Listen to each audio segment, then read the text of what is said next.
Olá, bom dia. Estamos agora ao vivo. A gente saiu do Rio de Janeiro, lá do Janeiro Hotel, e nos reportamos aqui, eu aqui em São Paulo, no Hotel Unique, falando agora com o Luiz Araújo, diretamente de Lisboa. Estou certa, Luiz? Olá, Simone. Certíssima, desde Lisboa. Então, muito bem-vindo, Luiz Araújo. É um prazer tê-lo aqui conosco. E junto com o Luiz Araújo temos o Alex da Riva, que é o presidente da BLTA, e a Helena Bononi, que é vice-presidente comercial da América Latina do WTTC. Muito obrigado pela presença de vocês nesse importante painel aqui de discussão sobre o Brasil Incomparável. Então, Luiz, agora eu vou passar a palavra para você contar para a gente um pouquinho aí sobre as excelentes estratégias de Portugal. Muito bem. Bom, em primeiro lugar, muito obrigado pelo convite, é muito bom estar aqui. Vou tentar falar com o meu português um pouquinho, com um sotaque um pouquinho mais suavizado, porque eu sei que o nosso sotaque português é sempre difícil de perceber. Eu vou passar uma apresentação, vou tentar partilhar agora. Não sei se já estão vendo. Sim. Ok? Agora sim? Perfeito, perfeito. Ótimo. Eu vou tentar passar aquilo que você dizia, Simone, que é um pouco como é que nós estamos, o que é que fizemos durante a pandemia, mas principalmente qual é o caminho para o futuro, que eu acho que é isso que todos queremos agora, é saber qual é que é o caminho, ou pelo menos qual é o caminho que nós vamos traçar para o futuro. Nós tivemos 2020, foi um ano de mudança. Eu não vou dizer que foi um ano terrível para toda a gente, mas nós vínhamos de 2019, que foi o melhor ano de sempre em Portugal para o setor turístico. Mais de 27 milhões de hóspedes, a receita cresceu mais de 60% em 4 anos, a receita turística, e nós alcançamos 18,4 mil milhões de euros, ou 18,4 bilhões de euros em receita. Eu não sei como é que está o real agora, devia ter verificado isso, mas são 18,4 mil milhões de euros em 2019. Está desvalorizado. O que exatamente, pronto, o que é expressivo. 2020 trouxe-nos muitos desafios, mas nós decidimos focar naquilo que era já a nossa estratégia. Em primeiro lugar, como é que podíamos ser mais relevantes e pertinentes para todas as pessoas, residentes, turistas, mas também trabalhadores do setor, e nunca foi tão importante ter um propósito tão forte. Nós temos um propósito que é receber bem e respeitar as diferenças, e decidimos apostar apostar numa mudança de atitude para que o turismo, que é uma força para o bem, fosse também uma força para a cooperação e a solidariedade nestes tempos difíceis. E ao longo deste ano eu vou passar muito brevemente aquelas que foram as principais medidas. A primeira medida foi focar nas empresas, apoiar as empresas do setor, hotelaria, agentes de viagem, rent-a-car, e este foi o total de apoios que houve ao longo deste ano e meio. 2,7 mil milhões de euros de apoios ao setor, nas mais várias áreas, desde pagamento de rendas até dar fundos para fundo de maneio para as empresas poderem sobreviver ao longo deste período. Nós sabíamos e sabemos ainda que nenhum dos ativos em Portugal tinha sido afetado, portanto iríamos recuperar e estamos a recuperar, como vamos ver um pouquinho mais à frente, mas era importante estes financiamentos aprovados ao longo deste tempo. Uma segunda área de foco foram os colaboradores do setor, e aí o turismo de Portugal se converteu ao digital e a estas novas plataformas. Lançámos programas de formação e foi com muita alegria que vimos mais de 160 mil pessoas. Nós temos 400 mil pessoas trabalhando no setor em Portugal, mais de 160 mil a fazerem os cursos como programas digitais ou programa de sustentabilidade. Portanto, foi muito importante e isto é algo que nós vamos querer continuar através das nossas escolas também para o futuro. Mas nós, obviamente, o nosso foco não era só nas empresas e nos colaboradores, era também nos mercados e nas pessoas e nos turistas. E isto foi aquilo que nós continuamos a fazer. Nós continuamos a apoiar press trips, tivemos 380 press trips só em 2020, investimento em mídia, 4,8 milhões de euros, que nos gerou mais de 170 artigos em 11 mercados só no mês de março de 2020, e isto foi extraordinário. E este foi o volume de tráfego no Visit Portugal, que é a nossa plataforma de entrada e que foi a principal plataforma de comunicação com os nossos turistas, aqueles que estavam em Portugal, mas também aqueles que estavam fora e queriam vir ao nosso país. Mas nós continuamos também a falar com o trade. As nossas 25 delegações, incluindo também a do Brasil, tiveram um papel muito importante. Nós tivemos mais de 470 mil pessoas participando destes Trade Talks. Era importante mais do que nunca passar a imagem daquilo que estava acontecendo em Portugal e como é que Portugal se estava preparando para a pandemia ou contra a pandemia e para o futuro. Obviamente agora queremos continuar e estamos já a continuar com a presença em feiras, com os workshops, mas o digital vai continuar a ser uma grande aposta do turismo de Portugal nos próximos anos, nesta ligação com a mídia e com o trade. E obviamente aquilo que tem a ver com o turista. Nós quisemos passar a mensagem de segurança, lançámos o selo Clean and Safe, que tem mais de 23, hoje já tem mais de 23 mil selos atribuídos em todo o Portugal e mais de 20 mil pessoas que receberam formação sobre o Clean and Safe. Também lançámos um Portugal Health Passport com informação e benefícios para quem viesse a Portugal e quisesse frequentar ou pelo menos ter acesso a hospitais privados, enfim, um conjunto de iniciativas que nos fizeram pelo menos sobreviver ao longo deste ano. O importante era passar a mensagem de que sim, esta não era a altura de visitar Portugal, esta era a altura de nos prepararmos para quando chegasse a altura de visitar Portugal. E nós fizemos isso até transformando um pouco a imagem e a mensagem que passávamos. E eu queria partilhar convosco um novo produto que nós lançámos o ano passado, o turismo literário, e a maneira como comunicamos com o turista através também destes novos produtos. Vou passar um pequeno vídeo. A vida é o que fazemos dela. As viagens são os viajantes. O que vemos não é o que vemos, senão o que somos. O mundo. O que é o mundo, ó meu amor? O jardim dos meus versos, todo em flor. Nada dá tanta ideia da constância de caráter como a firmeza de caminhar por mares nunca antes navegados.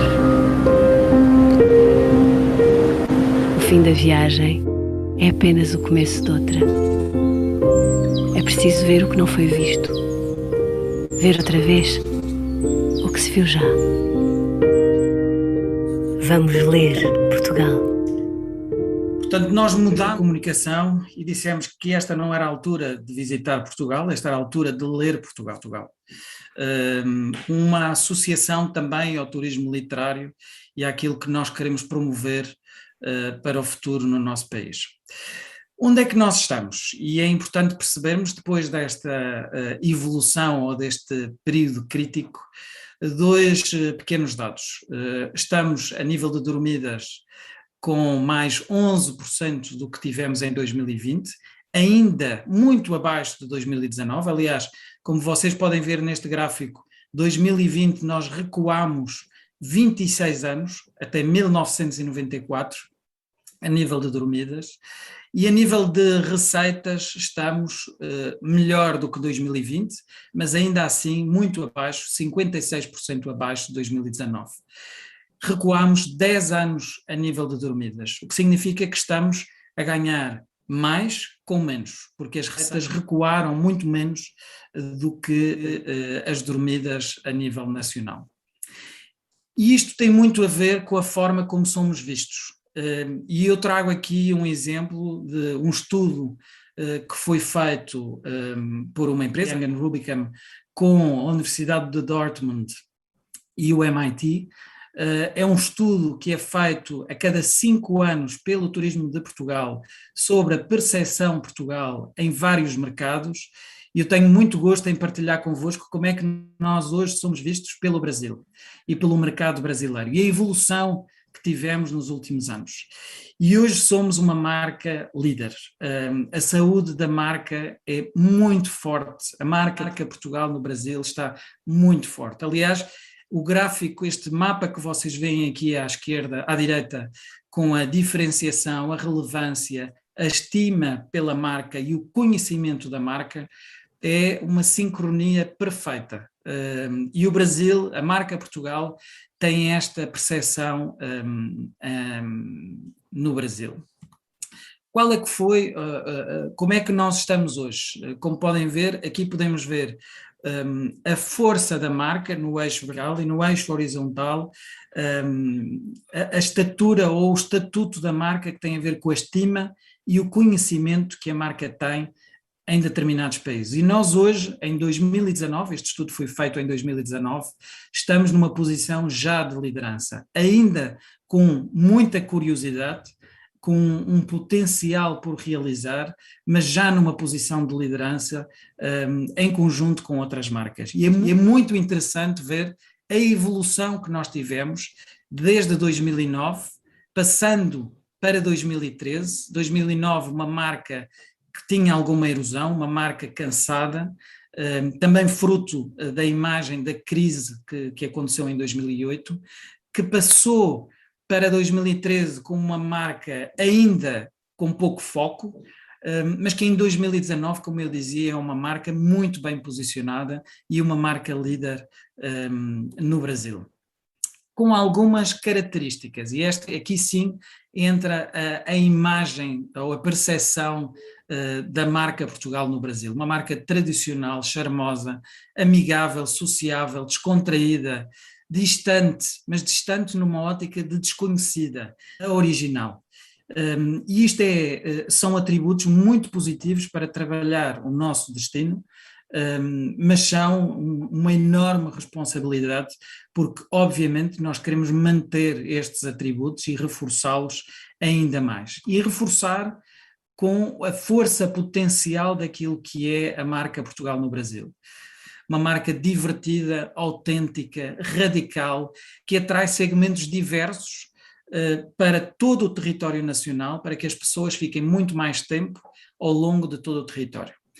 E esta é a marca no Brasil, mas eu gostava de vos mostrar também a marca nos outros países que foram analisados. E podemos perceber que a força da marca continua aqui. Uma marca relacional, amigável, atrativa, tradicional, em processo de transformação, é verdade, mas uma transformação positiva, que nós queremos que seja ainda mais positiva, e eu vou falar daqui a pouco sobre isto nos próximos tempos.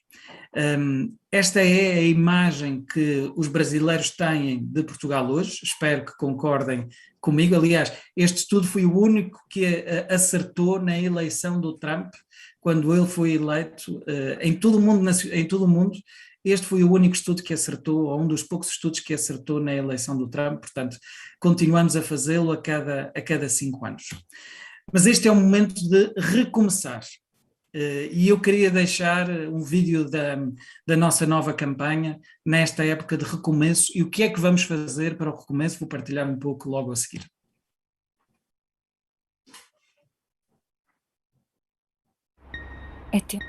É tempo de ir. Tempo de matar a sede, de viver. tempo de abanar os tempos. É tempo de voltar à estrada, ao nosso caminho, à nossa maneira. Um banquete de liberdade. É tempo de ir. É tempo de acelerar o pulso, sentir o batimento, juntar, conhecer, felicitar. Felicidade e uma cidade. É tempo de ir, descolar, pairar. É tempo de dar espetáculo, acender luzes e ocupar o palco e expirar. É tempo de ir, é o tempo das lendas, uma era dos engenhosos e dos habilidosos. É tempo de ser vivo, cru, de dar passagem aos obstinados aventurados, os que rasgam fronteiras e vão além do mapa. É tempo de ir, é tempo de deixar marca e cravar assinatura, uma exclamação. Tempo de deambular, divagar, é o tempo de desbravar, ser coragem. É tempo de inspirar.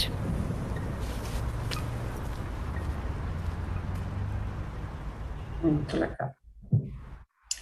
Tempo de Ser é a nossa nova campanha e fala tudo sobre aquilo que nós queremos, que é recomeçar e voltar a termos esta mobilidade e esta liberdade de ir para onde quisermos e quando queremos. E este caminho, onde é que queremos chegar? Este sim é o nosso grande objetivo e nós queremos obviamente crescer, queremos voltar aos 27 mil milhões de euros que tínhamos como objetivo antes da pandemia para 2027, esse é o nosso horizonte da estratégia. Como podem ver, o nosso grande objetivo é em 2023 recuperar os números que tínhamos de 2019 e a partir daí continuar num crescimento. E acho que estamos no bom caminho. Obviamente um país que depende mais de 70% da capacidade aérea, porque mais de 70% são turistas internacionais, é importante monitorizarmos qual é que é a evolução. E aqui podem ver que já em agosto, a Madeira, a linha a laranja, ultrapassou os números de capacidade aérea de 2019. Todos os outros aeroportos estão crescendo e em novembro nós temos quase 90% da capacidade prevista, aqui o gráfico ainda não consta, mas já está prevista a 90% a capacidade para o nosso país, incluindo o Brasil. O Brasil tem sido uma grande surpresa a nível de reação pelas pessoas quererem viajar, as companhias aéreas dizem isso, e nós acreditamos que a resposta vai ser extremamente positiva também nos próximos meses. A nível de mercados, nós segmentámos os mercados em 4 níveis e o nosso investimento para esses mercados está dependente também desses níveis. O nível 1 de maior proximidade, pelas questões lógicas e naturais, mas o Brasil dentro do nível 2, porque é um dos principais mercados que nós queremos apostar. Já é o 5º mercado para Portugal e nós acreditamos que ainda tem potencial de crescimento se a evolução da pandemia permitir e se não houver mais regras de limitação à mobilidade. Mas há uma prioridade clara para nós, que é promovermos um turismo mais responsável, fomentando esta ideia de destino ainda mais sustentável também. Mas qual é que é o caminho? E este é o último ponto que eu gostava de trazer aqui. O caminho é muito simples. O caminho está neste plano de ação que foi desenhado para os próximos 7 anos, até 2027, um plano de 6,1 mil milhões de euros, que junta 4 pilares de atuação, mas que mantém as pessoas no centro da estratégia. Como eu disse há pouco, queremos ultrapassar os 27 mil milhões de euros de receitas em 2027. Um plano que tem 2 objetivos macro: reativar, repor a confiança e o negócio e construir o futuro, e 4 pilares, como eu dizia: apoiar as empresas, porque elas precisam de apoio agora financeiro, sobretudo, fomentar a segurança com o Clean and Safe, gerar negócio com a mobilidade e todas as campanhas que estão a ser programadas e, finalmente, construir um futuro mais digital, mais sustentável, mas muito centrado nos colaboradores e na formação daqueles que trabalham no setor do turismo. Com 3 áreas principais: a sustentabilidade, o digital e o foco nas pessoas, que eu dizia há pouco. Aquilo que nós queremos é continuar esta estratégia de proteção do planeta. Mas se uma coisa vimos foi que era preciso reforçar o nosso compromisso. Por isso lançámos há poucos meses um plano de turismo mais sustentável nos próximos 3 anos, até 2023, com 119 ações que vão desde estruturação do produto até a monitorização daquilo que está sendo feito e de como estamos a melhorar, mas que também tem muito a ver com a promoção de Portugal enquanto destino sustentável. E o que nós queremos é mudar a atitude de toda a cadeia de valor, desde a oferta, desde um hoteleiro até um restaurante, até ao nosso turista. E foi por isso que decidimos lançar este claim que diz: para um planeta melhor, um turismo melhor, com este slogan de que precisamos de visitar melhor, e obviamente visitar melhor é também visitar Portugal. Um claim que vai diretamente para todas as empresas, mas também vai para um compromisso com o turista mais sustentável. E lançámos um vídeo que eu gostaria de partilhar por uma razão muito simples, mas que eu já digo a seguir.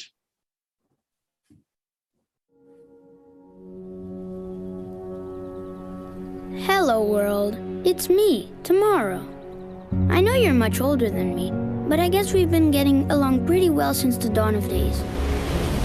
Always together through high and low tides. The breathtaking ways in which you show your love for me. Cheers to that. World, when you dress up in nature, spinning and merging shades, patterns and textures, it's out of this world. You go from the darkest black to the whitest white, from blue to green and all the colors in between, from fire to ice, from the highest mountains to the deepest cave. A taste of unattainable mastery in the tiniest details.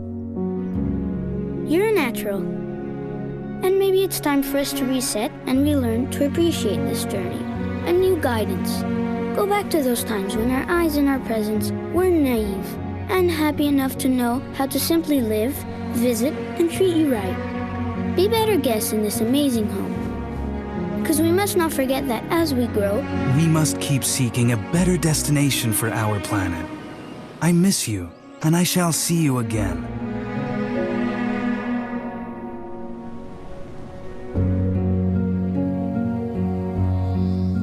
Let's change today, and we will keep visiting tomorrow.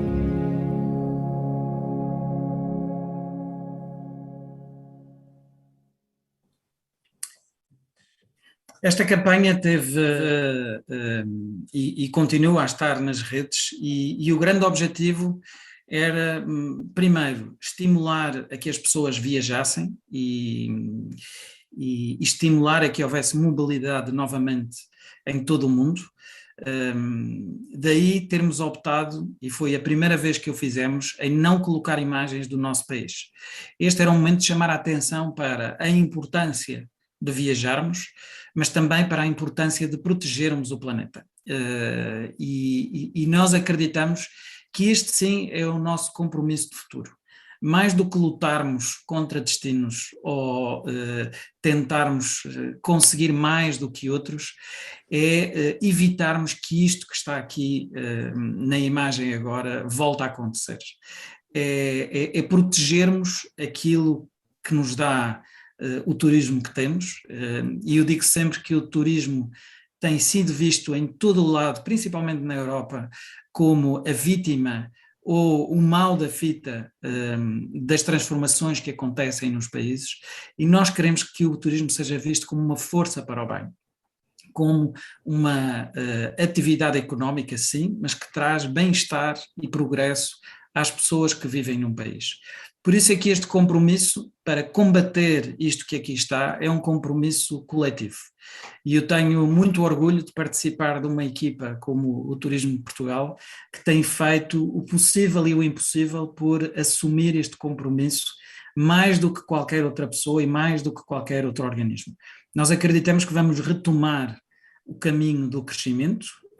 O plano Reativar o Turismo é um plano que já está em curso, muitas daquelas medidas já estão a ser trabalhadas, a nível do apoio às empresas, da promoção, da conectividade, mas também da preparação do futuro. E é importante pertencermos ou termos equipas que apoiam este compromisso coletivo de futuro. Mas é também um compromisso individual, e eu tenho muito orgulho em dizer que muito recentemente assinei um compromisso como colaborador mais sustentável do turismo de Portugal, porque este compromisso começa em cada um de nós. E a minha última mensagem era precisamente essa. Aquilo que nós queremos para o turismo do futuro, nós vamos voltar aos números que tivemos anteriormente. O Brasil vai crescer muito, ainda tem muito por crescer naquilo que é o potencial interno, do turista interno, mas também do turista internacional, e eu acredito que este crescimento pode ser muito mais sustentável, podemos ter muito mais com menos. É por isso que eu assumi este compromisso pessoalmente e peço a todos que assumam também o mesmo compromisso para um futuro e para termos um turismo melhor. E é por isso que eu gostava de fechar esta apresentação com um vídeo que foi um vídeo feito para cativar os portugueses a viajarem dentro do seu país, mas que é também uma mensagem para cada um de nós, porque só depende de cada um de nós e está nas nossas mãos podermos mudar o mundo. Portanto, vou deixar o vídeo e depois fecho a apresentação.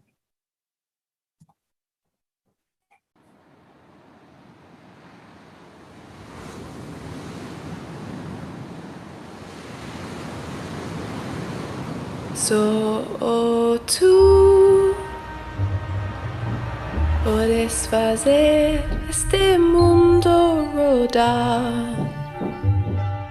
Só tu podes fazer a escuridão brilhar. Só tu podes emocionar-me. Trazer-me essa cor, encher o meu coração de amor. Só tu podes causar essa mudança. Quando me agarras, eu entendo essa dança. Na minha tua mão, tu és o meu único destino. És o meu sonho real, o meu único tu.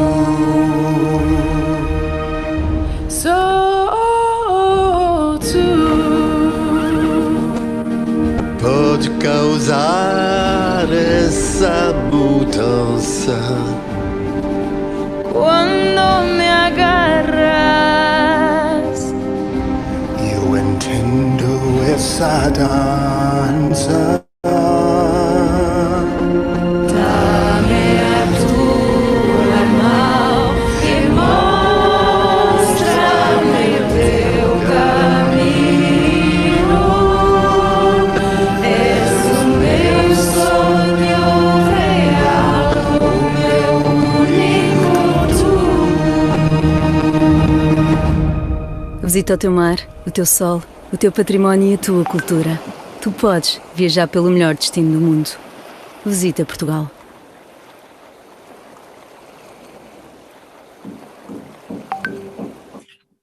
Muito bem, Simone, era isto que eu tinha para apresentar.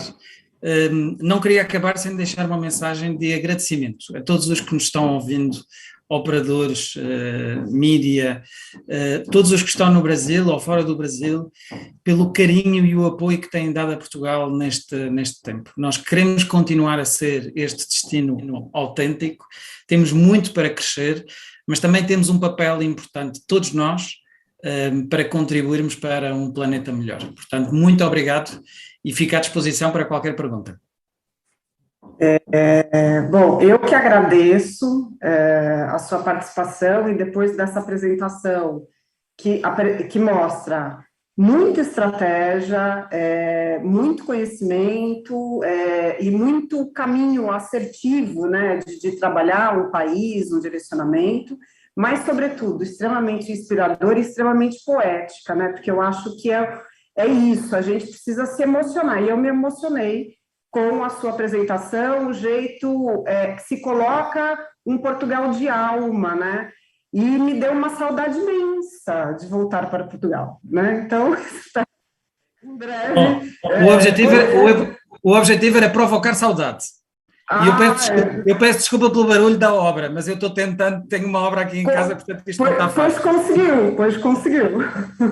Muito obrigado. Então, eu que agradeço, Luiz, mas no final a gente faz algumas perguntas. Eu vou trazer agora a Helena,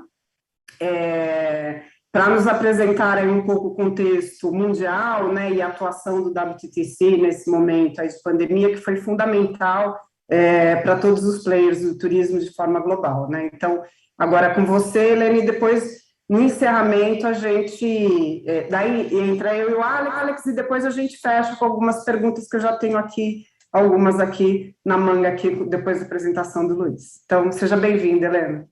Bom dia, é um prazer estar com vocês aqui hoje no Fórum 2021.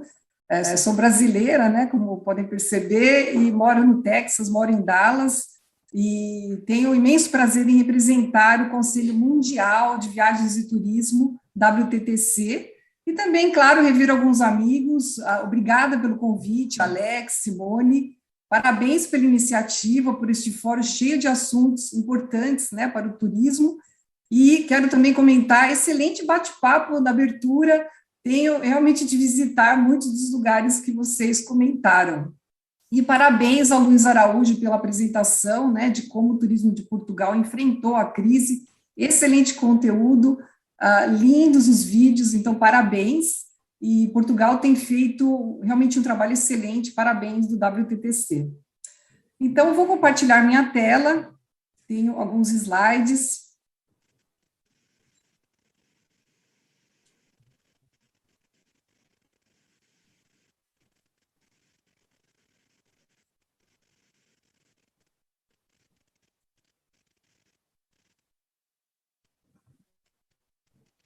Então, uma breve introdução sobre a organização, o Conselho.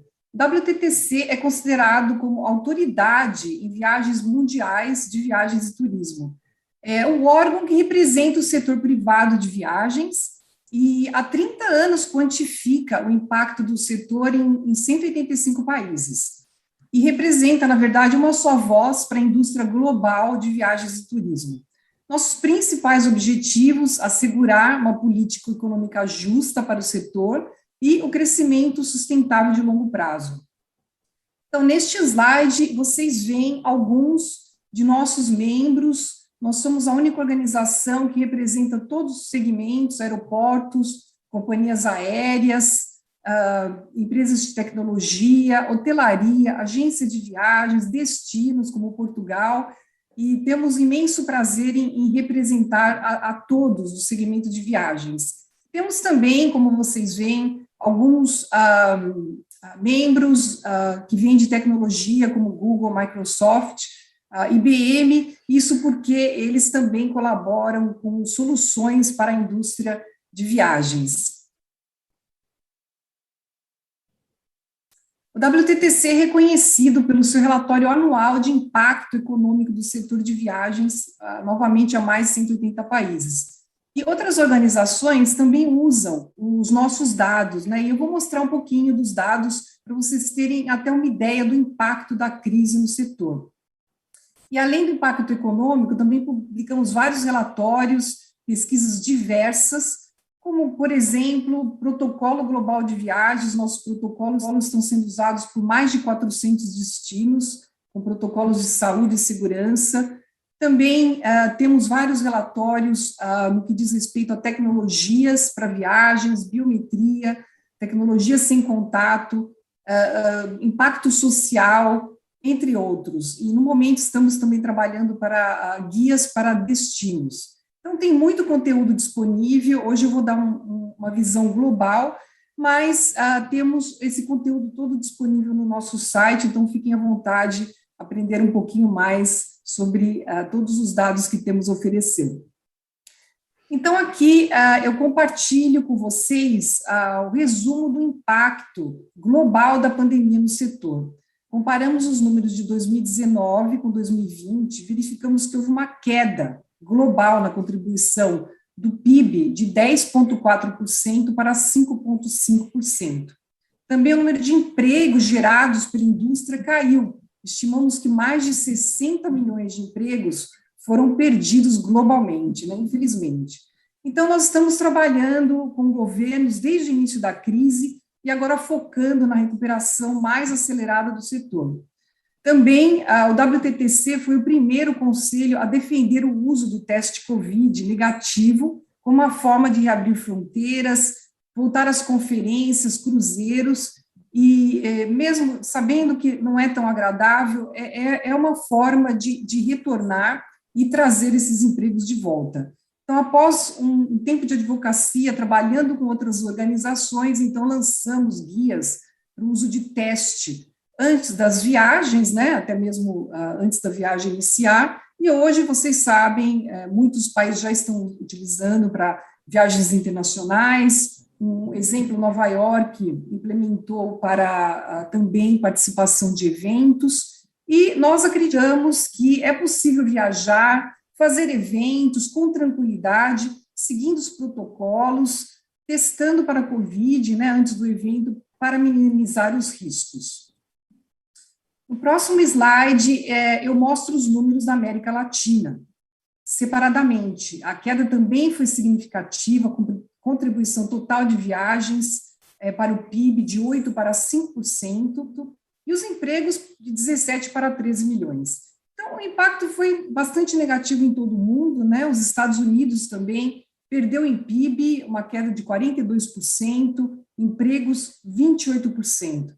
Então, em geral, a pandemia se apresentou como um desafio imenso para o nosso setor, e nós agora estamos trabalhando fortemente para acelerar a recuperação, e no caso da América Latina, Brasil, existem muitas oportunidades de colaboração.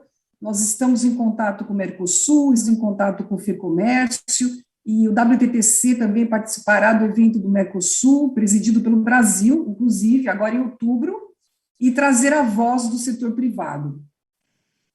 Aqui, só para finalizar os dados, né, do impacto na economia, os números do Brasil.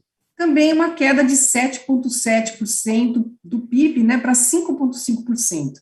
E também uma perda de quase 1,5 milhões de empregos. Então, temos que trabalhar juntos com os países do G20, então o WTTC opera junto com o G20, claro, o Brasil fazendo parte, e trabalhando com o governo para a promoção de destinos já considerados seguros, né, pós-Covid. Portugal deu aí um exemplo maravilhoso, e também oferecendo um guia sustentável para esses destinos. Trabalhamos também muito com as empresas de seguro viagem, em geral, coordenando entre governos para que possam restabelecer viagens internacionais o quanto antes. Falando agora um pouquinho sobre o segmento de luxo, globalmente, o ecossistema de viagens de luxo tem um tamanho significativo, vocês vão ouvir mais aí do Alex e da Simone. Nós estamos vendo que as pessoas estão procurando ambientes seguros, oferecendo mais privacidade, distanciamento social e para experiências mais personalizadas. Também com o aumento da estadia, viagens domésticas, né, devido ao Covid, as pessoas estão procurando por mais experiências de luxo, mais próximas de casa. E houve também uma mudança nas formas de transporte, né? Inicialmente, grupos menores, unidades familiares, e também muitas pessoas viajando de carro, e isso deve aumentar ainda mais nos próximos meses. Também estamos vendo a maior importância que está sendo dada à consultoria de viagens, experiência online mais personalizada, fornecendo recomendações pessoais e um certo endosso, né, da empresa que está vendendo, no caso. E o turismo de massa, a rápida urbanização, o consequente aumento, né, dos níveis de poluição em algumas cidades, também fazem que o desejo dos consumidores de luxo volte realmente à natureza. Então, os viajantes de luxo estarão mais inclinados a buscar experiências únicas, que se alinham com seus valores ecoconscientes. E também esperamos que resorts de luxo liderem seus esforços, né, para alcançar a neutralidade de carbono sustentável, como o Luiz Araújo comentou, eliminar desperdícios, proteger, preservar o meio ambiente e também apoiar as comunidades locais. Ainda sobre o futuro, nós temos feito vários estudos sobre o futuro de viagens, né? E um estudo recente, até bem alinhado com o que o Luiz Araújo comentou, nós estamos vendo que as novas tecnologias vieram para ficar.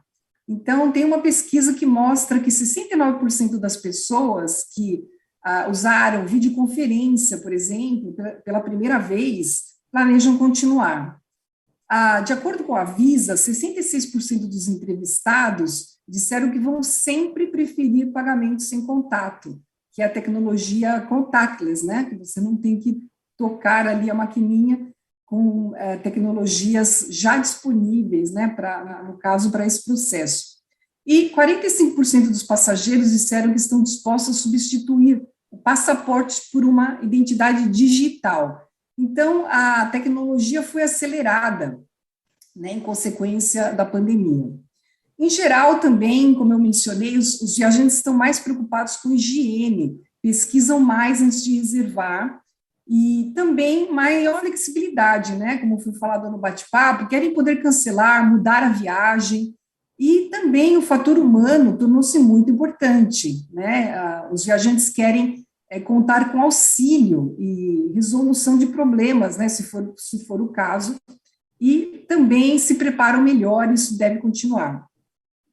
Uma preocupação muito grande com o meio ambiente, com quase 60% dos entrevistados respondendo que pensam mais em mudanças climáticas do que antes da pandemia.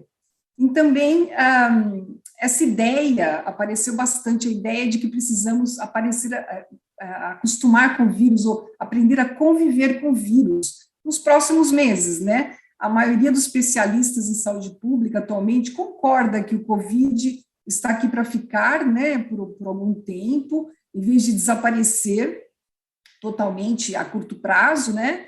Então, as viagens devem continuar, temos que retornar, temos que manter os protocolos por mais algum tempo, até as autoridades de saúde fazer uma recomendação diferente, mantendo cuidado, vacinação e, quando necessário, fazer o teste para minimizar os riscos. E qual, no futuro próximo, né, qual o foco da WTTC? Bom, continuaremos a trabalhar com os governos na padronização desses protocolos de saúde para também diminuir restrições às fronteiras, né? Estamos vendo aí um processo positivo que eu vou comentar. E também um outro lado muito importante na área de sustentabilidade, como mencionei, é muito importante para a indústria, para os nossos membros. O WTTC trabalha com uma série de iniciativas sustentáveis para garantir que o setor se beneficie pessoas, empresas, a natureza e também o meio ambiente. E também, logo no início do ano que vem, teremos foco grande na facilitação das viagens. Planejamos um estudo sobre tipos de visto, porque já verificamos que o tipo de visto auxilia muito também no aumento do turismo, e estudaremos a transformação digital, o que isso significa para o nosso setor. Nosso foco atual, conversando com os governos, é restaurar a mobilidade internacional e acelerar a recuperação do setor, para então ter a volta dos empregos, né, perdidos e a volta positiva para a economia. Temos aqui esses 4 princípios que conversamos com governos diariamente, e são princípios simples, importantes, que assim, estamos felizes que muitos países estão adotando. O primeiro, a implementação de regras simplificadas para viagens internacionais, né, que permitem que o cidadão totalmente vacinado viaje sem restrições, independentemente de onde esteja vindo. Então, nós estamos falando sobre isso já faz alguns meses. Também temos de implementar soluções digitais que permitam aos viajantes provar o seu status COVID, né, e garantir que as viagens sejam rápidas. Não queremos filas, né, para mostrar o teste COVID, mas já existem soluções digitais que podem ser, então, registrados e utilizados mesmo antes da viagem iniciar. Reconhecimento para viagens internacionais das vacinas autorizadas pela OMS, né, Organização Mundial da Saúde. Temos visto, então, alguns países publicando suas próprias listas de vacinas autorizadas para entrada, né, do estrangeiro, e estamos aqui lutando para que os países adotem a lista da OMS. Também reconhecendo, né, que as viagens internacionais são seguras com padrões de saúde e segurança, e incluindo também a adoção contínua dos protocolos. Como eu comentei, esperamos para 2022 que a solicitação de prova da vacina e teste continue, né, por algum tempo, como eu falei, principalmente viagens internacionais, mas também se expandindo fora da parte aérea, para eventos. Lutamos para que o processo seja mais simples, como eu mencionei, com a utilização de certificados eletrônicos, para que você possa compartilhar antes da viagem e assim facilite, né? E também a comunicação para o viajante é muito importante, também temos conversado muito sobre isso. A comunicação tem melhorado, mas esse foco deve continuar para facilitar, então, e trazer aquela confiança de volta. Aqui eu compartilho alguns anúncios, né, recentes, bem favoráveis, bem positivos. O levantamento das restrições de viagem dos Estados Unidos, né, é uma notícia muito bem-vinda. A partir de novembro, os Estados Unidos vai reabrir para viajantes vacinados, né, e para os brasileiros. Os brasileiros contribuíram com mais de 5% dos gastos totais de viagens para os Estados Unidos em 2019. E isso equivale a um valor significativo, né? Então, é muito positivo para a economia. E também a União Europeia está propondo uma revisão das regras, né, que utilizam para a entrada de estrangeiros para maior abertura. Então, ótima notícia. E, novamente, nós defendemos que o cidadão totalmente vacinado possa viajar livremente, com segurança. Então, a nossa avaliação é do risco individual, né, em vez de listas proibindo determinados países. Agora eu vou falar um pouquinho sobre melhores práticas globais. É claro que nós já ouvimos sobre Portugal, um exemplo maravilhoso, né? E, primeiramente, aqui nesse slide, eu quero falar um pouquinho sobre permitindo crescimento, como que os destinos devem, então, permitir o crescimento de viagens e turismo. Temos aí 4 pontos, também simples, mas muito importantes, e vou dar os exemplos só para ilustrar, né, esses pontos que o WTTC identificou no relatório em 2019. O primeiro, facilitando as viagens, né, temos exemplos aqui dos Estados Unidos, da China, de Aruba. Os Estados Unidos, bastante tempo atrás, para alcançar um processo mais eficiente, seguro, passou do uso de cartões de desembarque em papel, né, para eletrônicos. Essa transição iniciou em 2013, mas desde então os Estados Unidos têm avançado com seu programa, utilizando tecnologia, biometria, para facilitar principalmente a chegada dos viajantes. Então, hoje, se vocês tiverem a oportunidade de viajar para os Estados Unidos em 2019, por exemplo, eles implementaram muitos quiosques eletrônicos, facilitando com maior rapidez, utilizando biometria da face, e também várias companhias aéreas embarcando passageiros utilizando a biometria da face. Na China, um pouquinho diferente, só para ilustrar a parte do visto, né, que também auxilia muito o aumento do turismo em um país. A China, para impulsionar o turismo, implementou uma isenção de visto para cidadãos de 53 países. Então, essa também é uma melhor prática, né, olhar o visto e verificar como o tipo de visto pode, então, facilitar o crescimento do turismo. E Aruba é um bom exemplo no processo novo de viagens. Em 2015, eles lançaram um projeto para que o viajante mostrasse seu passaporte somente uma vez durante toda a viagem entre Aruba e Amsterdã.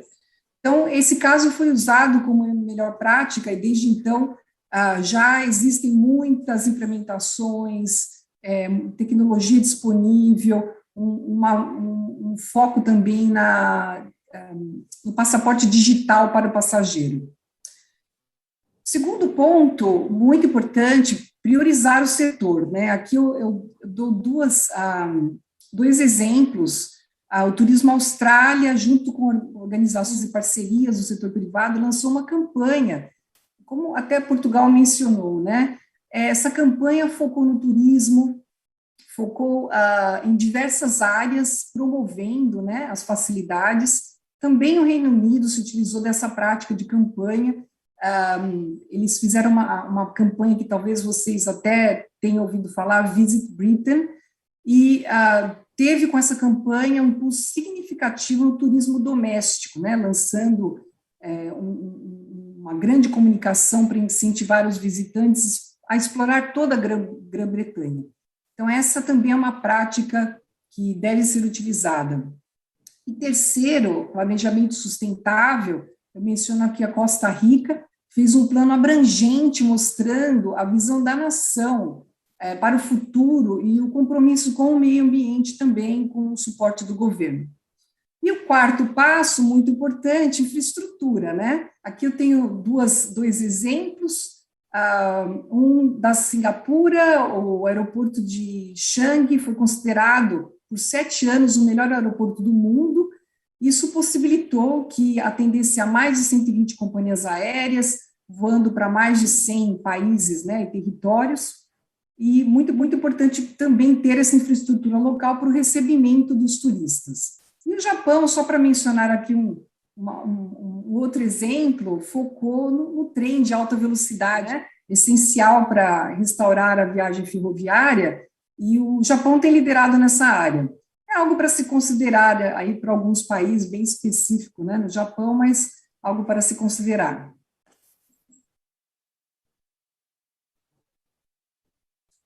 Agora eu falo um pouco sobre o incentivo de práticas de turismo sustentável.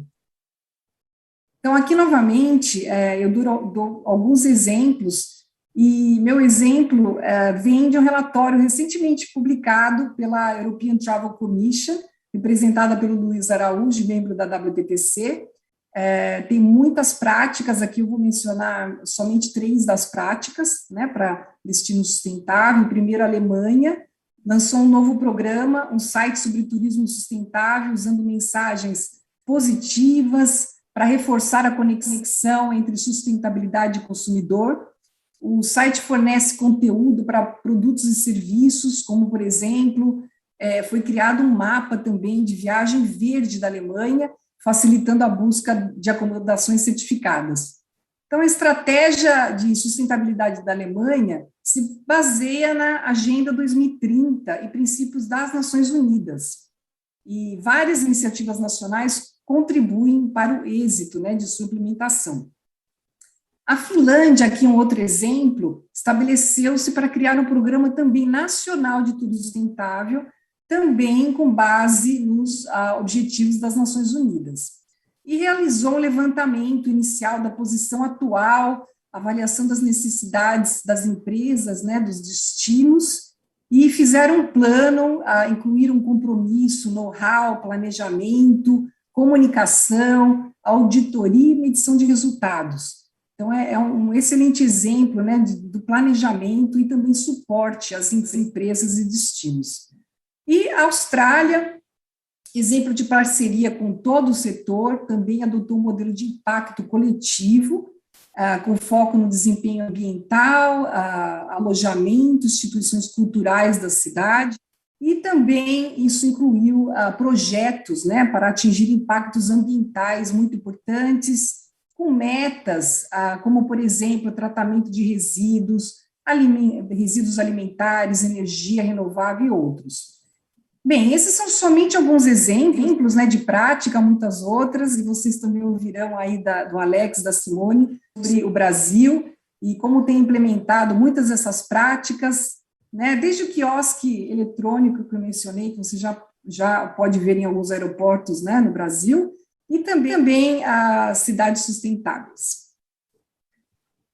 Para finalizar, eu quero falar também um pouquinho sobre o impacto social muito importante para o setor. O setor tem um enorme impacto social nas comunidades locais e na vida e nos meios de subsistência das pessoas que participam do setor de viagens. Nem sempre a gente pensa sobre isso, né, mas é muito importante. Através das receitas, empregos que fornece, o setor de viagens ajuda a reduzir a pobreza, a melhorar a saúde, a moradia, a educação e o bem-estar geral. Também apoia a diversidade e a inclusão, empregando e oferecendo oportunidades para pessoas de todas as esferas da vida, incluindo minorias, né, jovens, mulheres. As mulheres participam globalmente com 54% da força de trabalho do setor. E o setor tem uma capacidade muito grande de proteger, engajar ainda mais os grupos, comunidades vulneráveis, e ao mesmo tempo que cria inovação, preserva o patrimônio e a cultura local. Então, devido ao impacto devastador do Covid, né, em viagens globalmente, como falamos, há uma necessidade ainda mais urgente de se unir para recuperar os empregos perdidos e os meios de subsistência impactados, né? As viagens internacionais, como aqui eu falei, particularmente os gastos internacionais, são vitais para apoiar essa criação de empregos, né, mundialmente falando, desde megacidades até comunidades rurais. De fato, de acordo com os nossos estudos, em nível global, para cada 34 visitantes internacionais para um destino, um novo emprego é criado em média, e pode ser até mais, dependendo do destino. E o governo brasileiro, essa semana, autorizou o retorno de cruzeiros, né? A expectativa é de que a nova temporada supere o pré-Covid, isso é uma boa notícia, né? E gera um impacto de 2,5 bilhões de reais na economia nacional, além de geração de mais de 35 mil empregos. Então, é muito importante pensar, né, a cada destino que um cruzeiro empregos são criados em lojas, restaurantes, passeios, né? E o efeito do impacto positivo de viagem só ajuda também apoio a negócios locais, pequenas empresas. De fato, as pequenas e médias empresas respondem por 80% do setor. Então, veja a importância, né? Hoje eu falei sobre várias formas de se priorizar o turismo e, assim, gerar um impacto social positivo, né? Dentre muitas das iniciativas, revitalizando áreas da cidade, como fez Nova York, implementando práticas sustentáveis, né, como Portugal, em todo o setor, parcerias com o governo, muito importante para auxiliar a população e a criação de infraestrutura, campanhas de promoção, e tudo isso auxilia o impacto social. Então, agora eu agradeço muito a atenção de vocês, novamente agradeço pelo convite, e tenho um vídeo do WTTC com uma mensagem bastante curta. Obrigada.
Muito obrigada, Helena, pela apresentação, por trazer esses dados do WTTC, que é uma das entidades mais importantes para mim na priorização efetiva do turismo numa pauta de desenvolvimento socioeconômico para os países de uma forma global, né? Isso é muito importante. E aí também por você estar aqui representando, e é uma força das mulheres dentro do WTTC, que eu sei que tem um caminho aí, uma força aí com as mulheres. Então, eu vou deixar perguntas para o final, mas eu vou agora começar uma apresentação rápida da BLTA, né, trabalhando aqui com os nossos... Vou compartilhar aqui.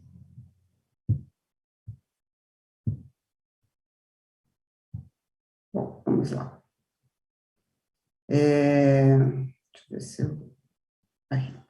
Bom, então esse é o nosso segundo fórum, né? Então, a BLTA sempre fazia eventos pequenos, mais personalizados, né? Com focos em mercados estratégicos, e aí com a pandemia, como todo mundo se reinventou, nós nos reinventamos também e ampliamos aí esse debate sobre o que é o segmento de luxo, o que ele traz para o país, de uma forma mais ampla e democrática, né? Então, o fórum vem com essa iniciativa de realmente amplificar a voz de boas práticas e de ações que nós já desenvolvemos, né?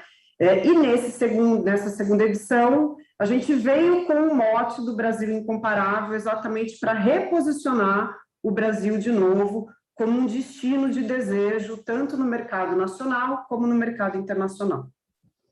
Bom, então, eu vou rapidamente pontuar o que aconteceu com o turismo no Brasil, né, no pós-pandemia, né, digamos aí 2020, agora 2021. Então, assim, além de todas as ações, como mesmo o Luiz Araújo citou, e a Helena também citou, que era de reforço das empresas, né, para que a gente estruturasse a musculatura principal do segmento de turismo, né, que são os produtores, que são os produtos, os atrativos, o trade como um todo, né, isso foi feito a muitas mãos, com todas as entidades. A gente tem um dado muito pontual de perdas, né, de prejuízo, né, que envolve aí o setor aéreo, o setor de hospedagem, o setor de alimentos e bebidas, que é muito impactante, né. Então, a gente teve um prejuízo de 395 bilhões desde março, né, até o momento atual, mas já tem um dado muito interessante de respiro, né, que é, na comparação com junho de 2020, o índice de volume de atividades turísticas já teve uma alta de 92,7%.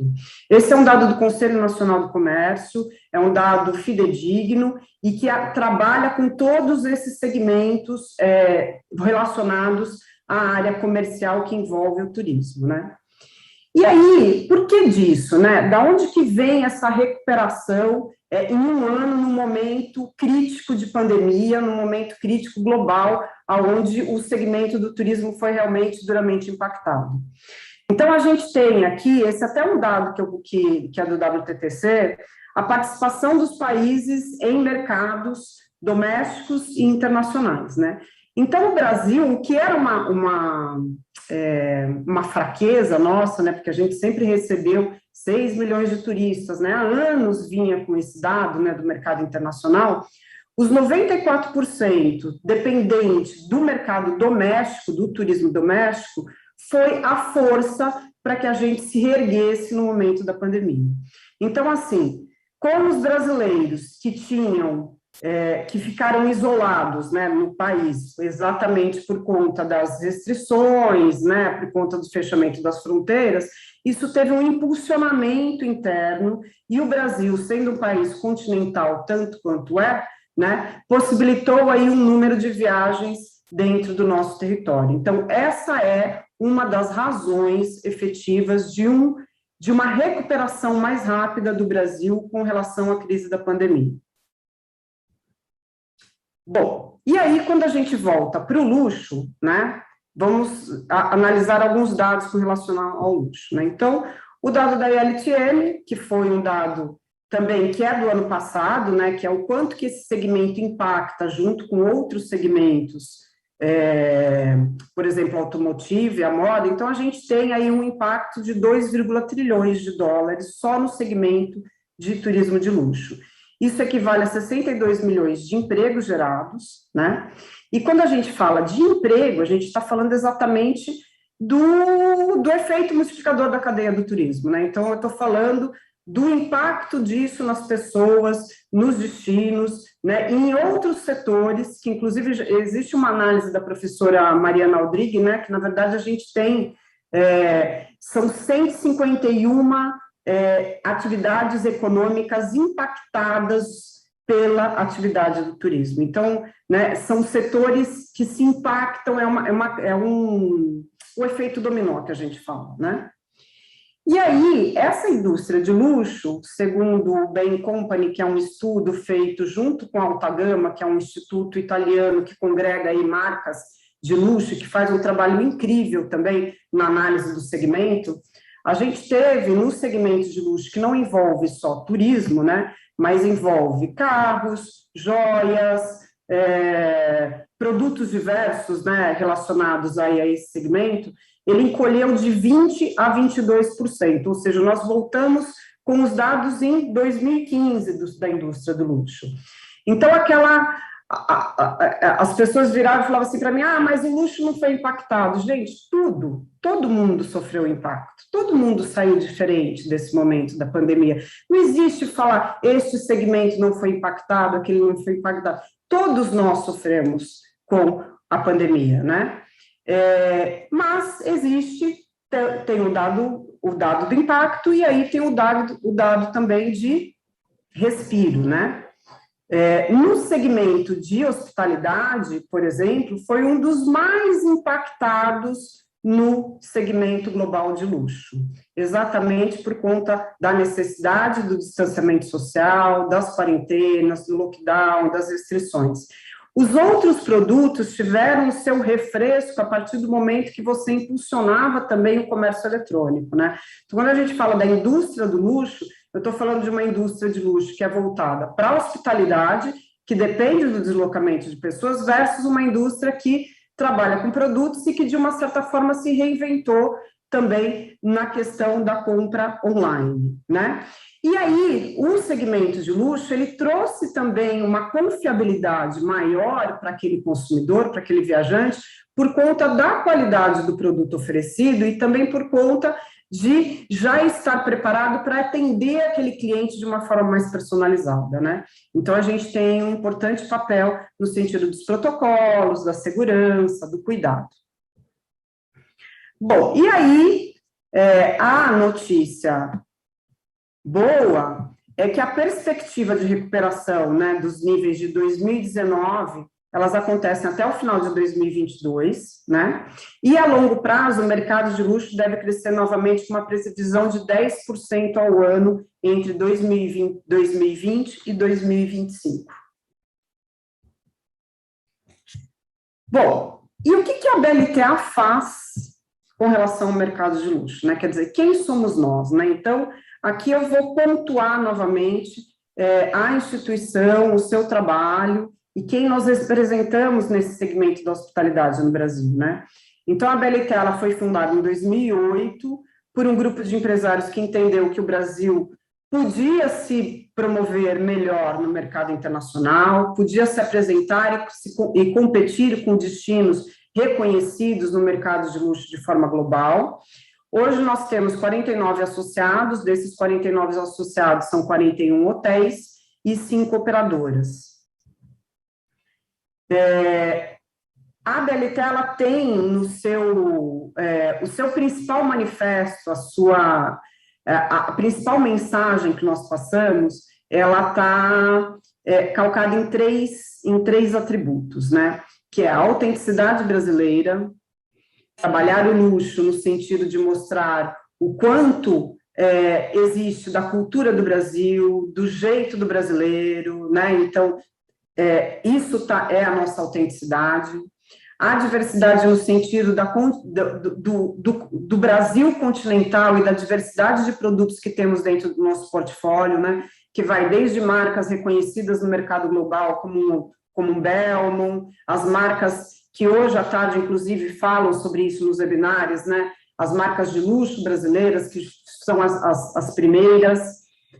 A diversidade em relação a isso, onde a gente tem a pousada pequena de 9 quartos, que está na praia, versus o bangalô, que está na floresta, enfim, uma diversidade como um todo, e a sustentabilidade, que é o enfoque efetivo de trabalho junto aos membros e junto aos destinos, que é uma ação que sai dos portões do hotel, né? É a ação da sustentabilidade além daquela que o empreendimento faz, é a ação da sustentabilidade junto à comunidade local. Então, essas são as nossas premissas para o turismo de luxo no Brasil, esses 3 pilares: autenticidade, diversidade e sustentabilidade. Bom, e aí, obviamente, o Brasil, dentro da sua riqueza de costa, né? Nós temos mais de 7 mil quilômetros de praia, né? Então a gente tem 53% dos nossos associados do nosso portfólio estão em áreas da costa brasileira, né? Distribuídos de norte a sul. 20% são empreendimentos na área de natureza ou de campo e 28% urbanos. Desse total, a gente representa 32 destinos no território brasileiro. Desses 32 destinos, eu represento Amazônia, Pantanal, Cerrado, Mata Atlântica. Eu posso dizer que a gente representa também todos os biomas brasileiros, né? E as 5 operadoras de turismo de luxo, que trabalham muito com receptivo internacional, conseguem, inclusive, colocar além dos hotéis, né, as experiências do turismo no território nacional integrado junto com os nossos hotéis. Bom, e aqui, quais são os atributos do turismo de luxo?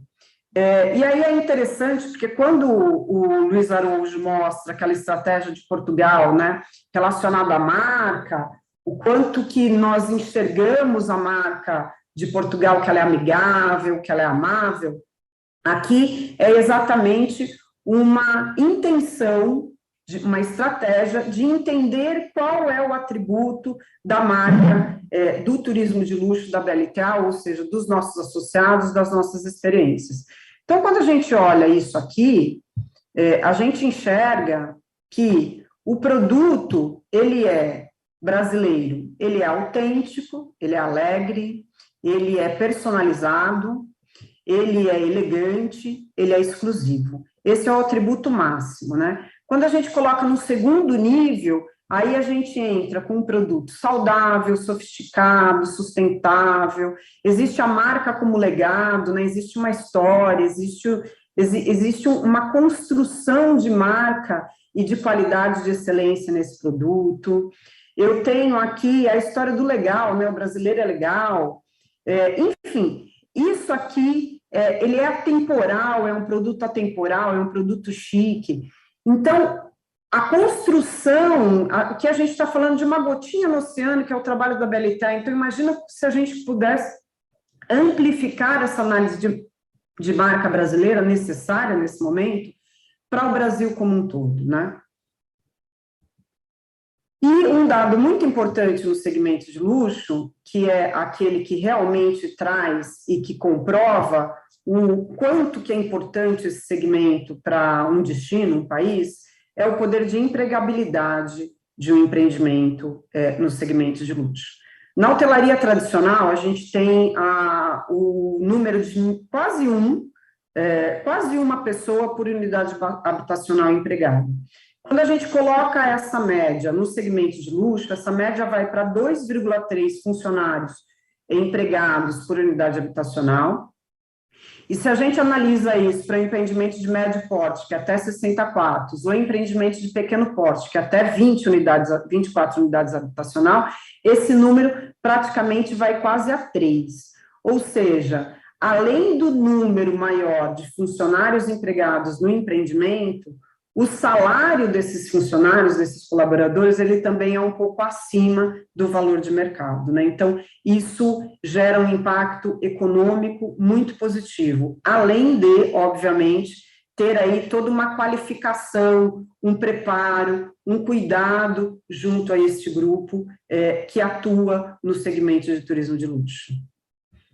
Outro dado importante é o dado das operadoras, né? Qual é o ticket médio de um turista que viaja para o segmento de luxo, né? Um ticket médio hoje doméstico é de R$ 6.700, que envolve aí o guia, o transfer, o pernoite, a alimentação. E quando a gente coloca isso para o mercado internacional, esse valor ele praticamente dobra, né? Então, o impacto desse segmento na economia, na geração de riquezas e de distribuição dessa riqueza, ele é muito significativo.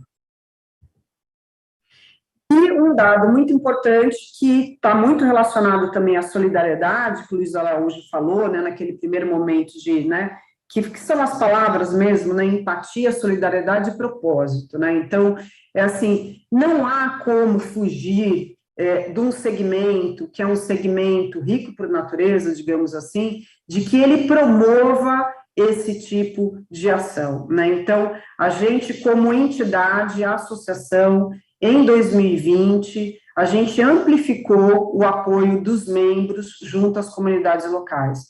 Então, a gente saiu do número de 47% dos associados que tinham uma ação social ou um projeto social na comunidade e foi para 56%. É um aumento quase de 10% de envolvimento, de engajamento do empresário junto à comunidade, ao destino ao qual ele atua. Isso é muito significativo.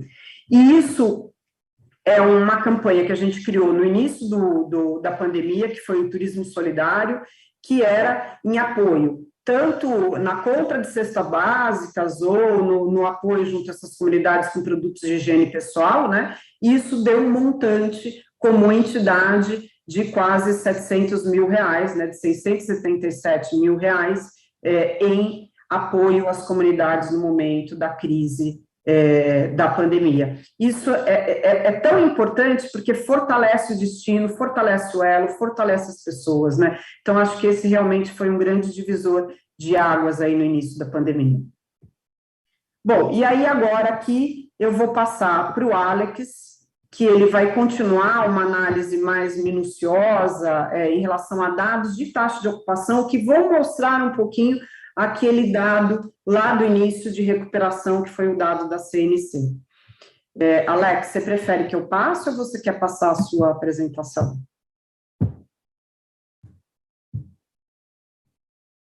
Alex, está aí?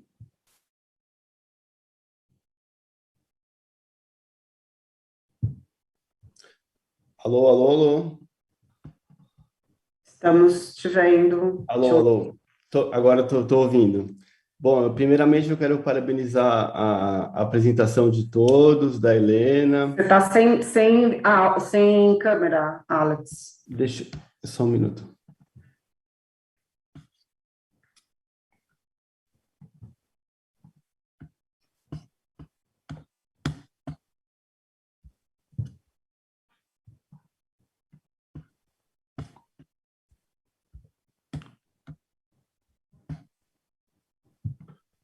Pronto, agora tá ok? Agora sim, agora você.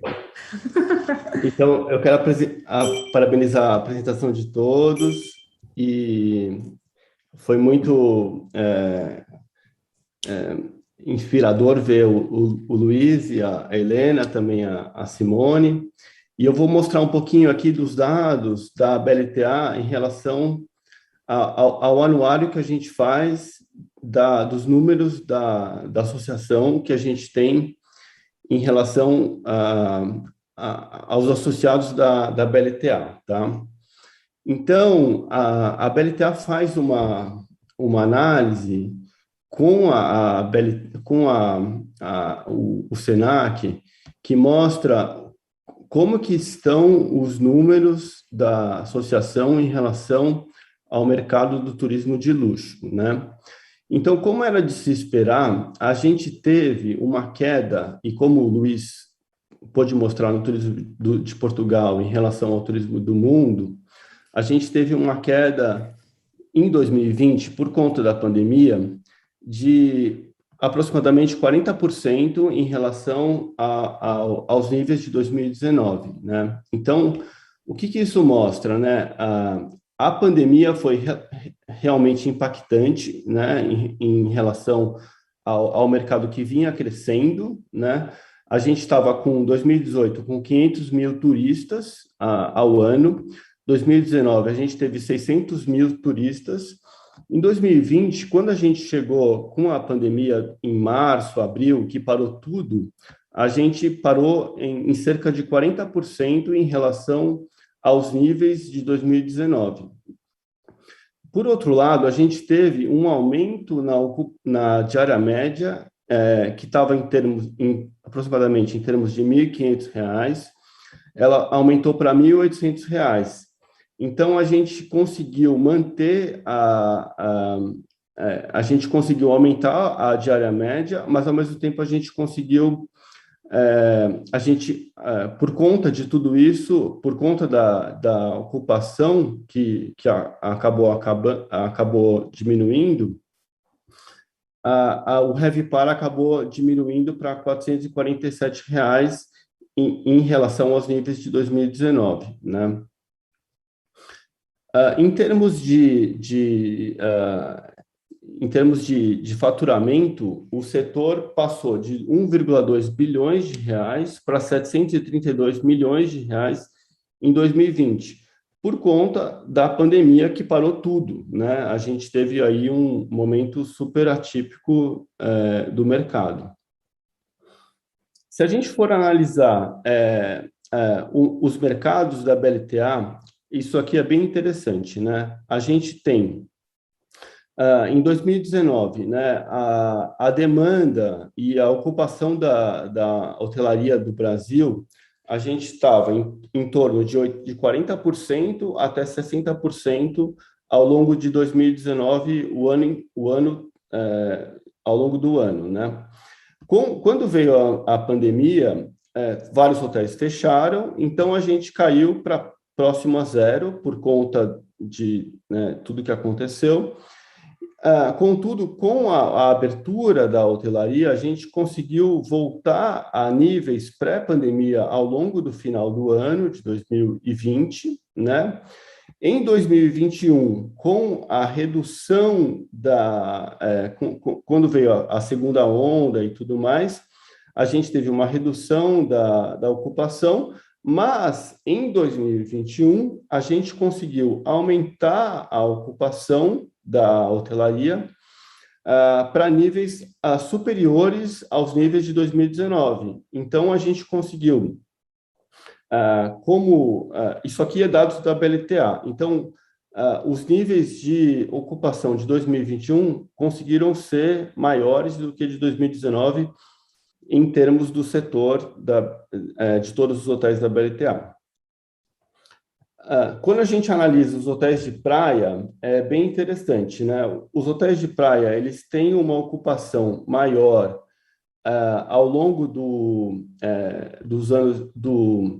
meses de novembro e dezembro e também janeiro. Historicamente, é a ocupação maior desse segmento. Quando os meses de março, abril, maio, junho são os meses historicamente de menor ocupação, com a pandemia, os hotéis de praia, eles conseguiram manter uma ocupação relativamente próxima aos níveis anteriores à pandemia. Quando veio o final de 2020, que teve aquela reabertura e começou a ter mais movimento na demanda, os hotéis de praia conseguiram ter uma ocupação relativamente melhores do que os meses anteriores à pandemia. Aí, quando veio os meses a segunda onda, que foi março, abril e maio de 2020, a ocupação dos hotéis de praia também reduziram, e depois da pandemia, agora, a gente está tendo também uma ocupação bastante alta, que está sendo excelente em 2021, expressivamente por conta do turismo brasileiro, que eu vou mostrar mais para frente. Aqui, um pouco dos hotéis de natureza, tá? Os hotéis de natureza, eles têm uma particularidade bastante interessante. eles têm uma ocupação histórica, em 2019 dá para ser bem claro, e pode ser visto isso, que é uma ocupação maior em torno de junho, julho e agosto e setembro, que é a alta temporada desses hotéis de natureza, que é a época de seca, né? Claro, também tem a época de junho, de julho, de janeiro e dezembro, que também é uma época de alta temporada. Quando veio a pandemia, a gente teve vários hotéis foram fechados, né, por conta de tudo que aconteceu.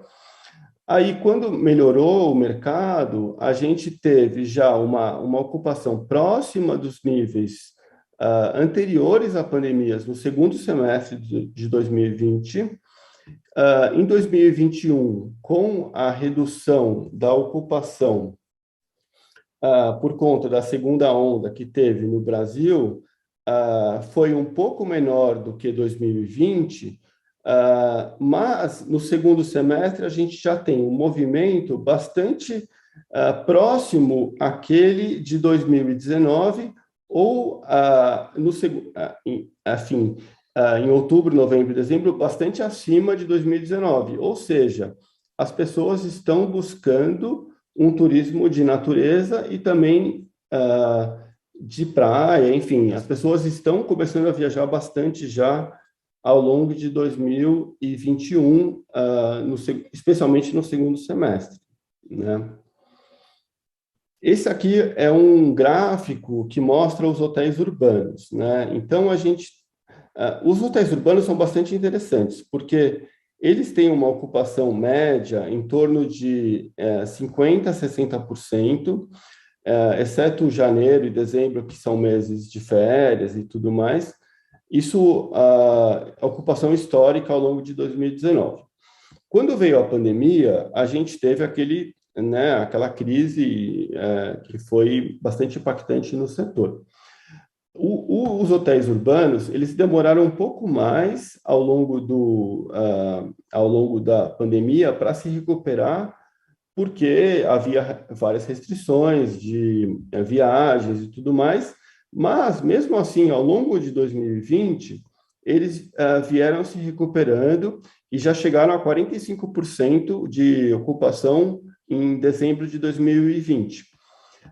Quando veio a segunda onda, em 2021, também houve uma certa retração, mas em 2021, no segundo semestre, a demanda está bem acima daquela de 2019, o que mostra que a gente está, na hotelaria urbana, já retomando os eventos corporativos, enfim, as viagens e tudo mais que está impulsionando o turismo no Brasil ao longo dessa retomada que a gente está observando. Esse aqui mostra um pouco da origem da demanda. Em 2019, a gente tinha... Isso aqui é dados do Anuário do Turismo da BLTA, que a gente faz com base em todos os hotéis que fazem parte da BLTA. Então, em 2019, a gente tinha 56% do turismo da BLTA sendo como origem do Brasil. E o restante da Europa, América do Norte e América Latina.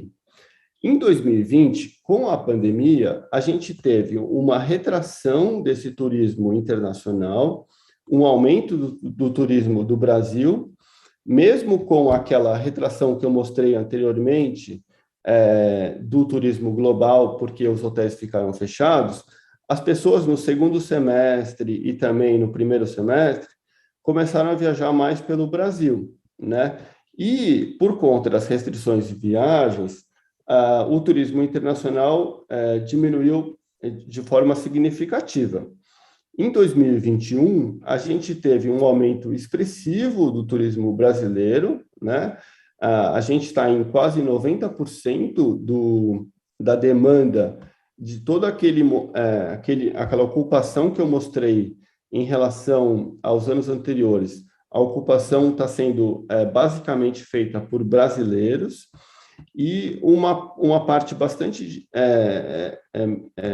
menor de ocupação de países estrangeiros, né? Então, a gente tem, basicamente, uma demanda que está sustentando a demanda brasileira pelo Brasil, o que mostra que o Brasil é um país que tem um mercado que consegue sustentar o seu turismo, né? E isso é uma mensagem muito inspiradora para nós hoteleiros.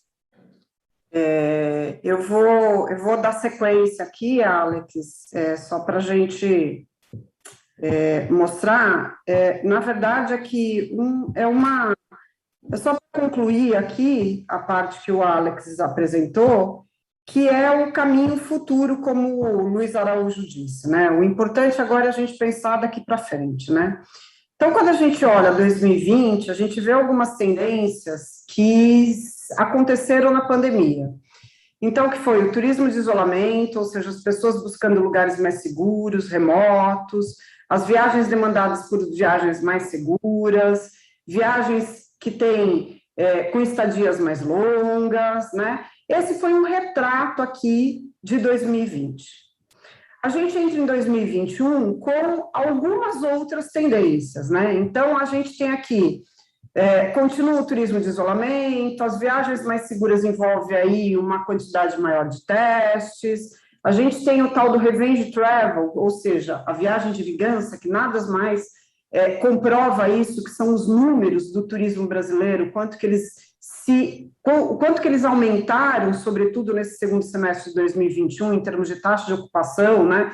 Nunca a gente chegou numa taxa de ocupação de 72%, né? Tem hotéis a 90%, viagens VIPs, os nômades digitais, política de cancelamentos mais flexíveis, a tecnologia na jornada do viajante, ou seja, isso não sai mais, desde o web check-in até satisfação, etc. e tal.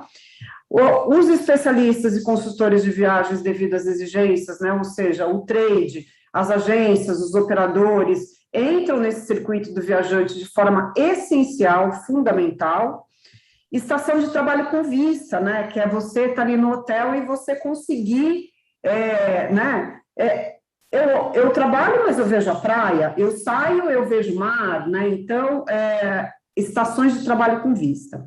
E o bem-estar, que é o wellness. E aí, em 2022, o que fica, né? Fica tudo aquilo que a gente já apresentou em 2021, e aí entra a questão, como a própria Helena disse, do passaporte de vacinas, o turismo de distanciamento, eu não digo nem isolamento, porque as pessoas não querem mais se isolar da forma que a gente se isolou na quarentena, estadias mais longas, com mais vivência, imersão no destino. O revenge travel internacional, a gente sai do continente, provavelmente a gente começa a ter viagens mais além do interregional, né, ou seja, internacionais. Lua de mel com os eventos, porque afinal de contas os eventos voltam, né, o que estava represado, então existe aí um enamoramento com os eventos, né, viagens conscientes, a pegada positiva com relação ao carbono, às questões climáticas. Novas marcas de luxo e de lifestyle despontam no mercado, exatamente pela mudança do consumo, aventuras e bem-estar. E aí, aqui, para encerrar aqui, né, trazendo uma mensagem, então, até 2030, o setor ele vai se transformar drasticamente, o luxo como puro consumo, ele sai de moda, né? Se consolida o luxo da excelência criativa, ou seja, excelência é a palavra-chave, vivência é a palavra-chave, o simples, ele tem o seu propósito, né? Sobretudo nas novas gerações, né? Então, esse precedente, elas não deixam para trás, né? Que está envolvendo a diversidade, exclusão, sustentabilidade. Autenticidade e propósito, esse é o nosso caminho de luxo, né? E aí, o convite que nós fizemos o ano passado, que era da união, né, dos hotéis, comunidades, entidades, para valorizar e respeitar o turismo, né, num patamar de respeito e valorização, eu puxo esse convite para 2021 agora, que a gente traga essa mensagem de um Brasil incomparável e de uma excelência criativa para o mundo, ou seja, a gente precisa agora retomar a imagem do nosso país de uma forma muito criativa, muito leve, muito amável, muito afetiva e muito segura para o mercado internacional.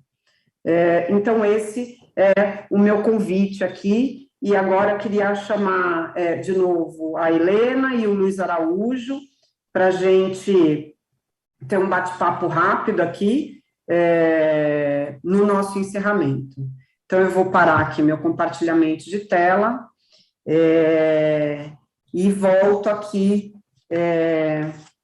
para os nossos queridos convidados.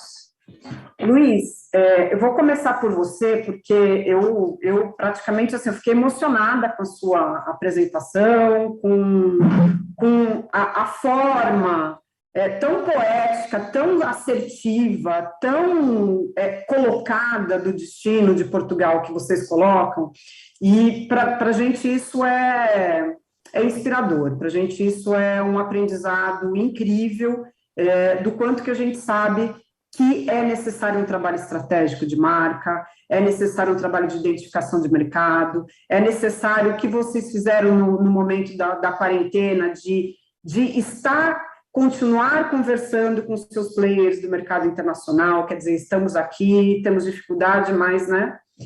E aí, eu pergunto, assim, o que dá para a gente fazer junto com toda essa inteligência estratégica, né, esse conhecimento, essa visão poética inspiradora que existe de Portugal com o Brasil?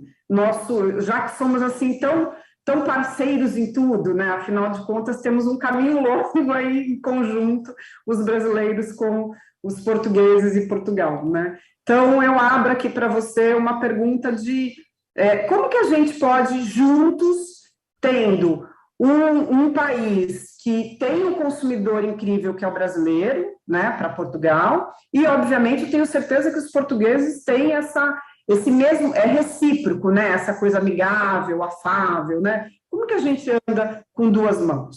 O que você acha? Vamos lá ver. Eu acredito, acho que a grande lição dessa pandemia foi a necessidade da cooperação. Mais importante do que pensarmos quem é que é o nosso concorrente, é pensar como estamos todos ligados e como qualquer coisa que nos afeta a nós, afeta também um país vizinho, ou não tão vizinho, mas neste caso um país irmão como o Brasil. Eu acho que há muitas coisas para fazer, mas eu diria que o principal é nós afinarmos a nossa mensagem comum. Acho que Portugal e o Brasil têm uma grande vantagem, é que têm muito para dar ao mundo ainda. Quando falamos de solidariedade, de respeitar o outro, de diversidade, de respeitar as diferenças, eu vivi no Brasil e sei que o Brasil também faz isso. E acho que Portugal e o Brasil têm essa lição para mostrar ao mundo. Eu diria que aí é a pedra de toque, é a base para o crescimento. Depois é uma questão de ver pontos de coincidência. Por exemplo, a questão do turismo literário é algo que o Brasil podia fazer perfeitamente. A Baía do Jorge Amado é parecida, se não semelhante com o Portugal do Saramago, ou do Eça de Queiroz, ou do Pessoa. E eu acho que mais do que nunca nós temos que encontrar estes pontos de contacto para fazer cross-selling. Era como você dizia, Simone, o Portugal é muito procurado pelos brasileiros, mas o Brasil é muitíssimo procurado pelos portugueses, e há um universo dentro do Brasil que tem que ser mostrado aos portugueses diferente, diverso, a nível da arquitetura, da arte contemporânea, das tendências mais inovadoras do design até à música. Tudo isso é um potencial para o Brasil que vai muito para além das praias, e eu adoro as praias do Brasil, ou da paisagem. E eu acho que hoje nós, mais do que nunca, precisamos de encontrar estas âncoras comuns. E acho que dois países que têm âncoras comuns, claramente, é o Brasil e Portugal. Agora, é preciso vontade e é preciso também que haja interesse de ambos os lados. Do nosso lado, claramente, há todo o interesse, mas é preciso que exista esta vontade também. Mas eu acredito que há muito potencial e muita capacidade para fazer coisas. O Brasil é muito profundo, né? E a gente tem esse profundo é um profundo culturalmente falando, né? E para entender, precisa realmente conhecer, visitar, experimentar. Então, esse é o meu convite. Alex, acho que você pode concluir uma pergunta para a Helena, para a gente amarrar esse bate-papo aqui. Helena, eu adorei a sua apresentação, eu achei incrível e muito inspiradora, e eu queria te perguntar qual o papel dos destinos na recuperação da indústria e na transformação do setor do turismo de uma forma global, né? Qual que é a sua percepção em relação a isso? Sim, então, dada a capacidade de impulsionar a criação de empregos, né, como eu comentei, também reduzir a pobreza, promover a integração regional e também conectar as pessoas em todo o mundo, os destinos podem fazer a diferença, proporcionando oportunidades de desenvolvimento. A pandemia, como conversamos hoje, deixou o turismo mundial enfrentando uma crise como nenhuma outra, e muito importante no momento haver um compromisso mais forte com a sustentabilidade, uma grande oportunidade para os destinos também remodelarem suas estratégias. Isso tudo se tornou de extrema importância, construir um setor turístico do futuro que seja economicamente, social e ambientalmente viável de longo prazo. Nisso, o Alex sabe muito bem, porque o empreendimento dele está exatamente na Amazônia e tem um trabalho incrível de conservação. A gente está com um tempo quase que estourado e eu quero respeitar esse tempo por conta de estar no momento virtual.